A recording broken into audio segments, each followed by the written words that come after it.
दोस्तों नमस्कार। आज मैं ये वीडियो रिकॉर्ड करने जा रहा हूँ हज़रत ईसा मसीह के जो 12 प्रमुख चेले हुए हैं, क्योंकि मैं पहले से ही प्रभावित हूँ संतों महात्माओं से और मैंने भी जानने की कोशिश की है ऐसा क्या था, ऐसी कौन सी शक्ति थी जिसके लिए हंसते हंसते खुशी से संतों महात्माओं ने अपनी जान कुर्बान कर दी। ये छोटी घटना नहीं है, ये बहुत बड़ी घटनाएं हैं, शायद हम वहाँ तक सोच भी नहीं सकते। तो जब मैंने बहुत वर्षों पहले बाइबल को पढ़ा था, उस समय मैं फिरोजपुर में था और भी बहुत सारी धार्मिक किताबें मैंने पढ़ी थी ये जानने के लिए कि ईश्वर है या नहीं है तो सामने आना चाहिए। तो वर्षों बीत गए, अब मुझे समय मिला और मेरी खोज पूरी हो गई। उस खोज के अनुसार ही मैं इधर और ज़्यादा झुक गया। बाहर क्या है, अंदर क्या है, ज़मीन आसमान का फर्क। तो आज मैं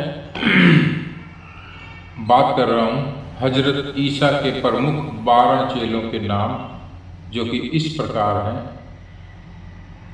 जिन्होंने हज़रत ईसा की कांटों भरी राह चुनी। नंबर 1 पतरस साइमन, नंबर 2 अंद्रयास, नंबर 3 याकूब जो कि जबेदी का बेटा था, यूहन्ना, फिलिपुस, बरतुल्मै, थोमा, मती, याकूब अल्फियस का बेटा, तद्दी, शामोन, यहूदा।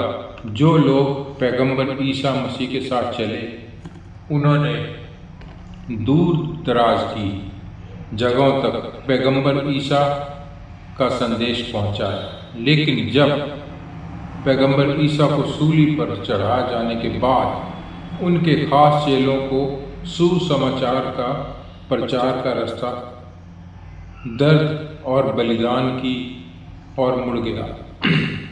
उनको आभास हो गया था कि अब उनका भाग्य तय हो चुका है, कि एक एक करके उनका अंत बहुत दुखद और दर्दनाक होने वाला है। हम सभी को शायद नहीं मालूम कि उनके साथ ऐसा क्यों हुआ। हम उनके बलिदानों से क्या कोई शिक्षा ले सकते हैं? आज हम जानेंगे हज़रत ईसा के सूली पर चढ़ जाने के बाद उन 12 चेलों का क्या हुआ, उनके जीवन के बारे में जानेंगे। हज़रत ईसा के जाने के बाद 12 चेलों ने कैसा जीवन व्यतीत किया, कैसे उनकी मौत हुई और उनके बलिदानों ने मसीही विश्वास को कैसे आगे बढ़ाया या आकार दिया। सूली पर चढ़ाए जाने से लेकर सिर काटे जाने तक जिन्हें देश निकाला मिला और बेरहमी से मारा गया, उनकी कहानियाँ हिम्मत, त्याग और विश्वास से भरी हुई है। मेरे साथ बने रहिए, क्योंकि मैं आपको बताऊंगा उन सभी चेलों की आखिरी यात्रा के बारे में। उन्होंने कौन सी विरासत हमारे लिए छोड़ी, वह किस समाज से आते थे।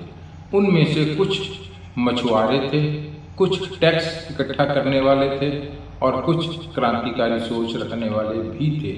ऐसा समझ लीजिए ये सब आम लोग थे।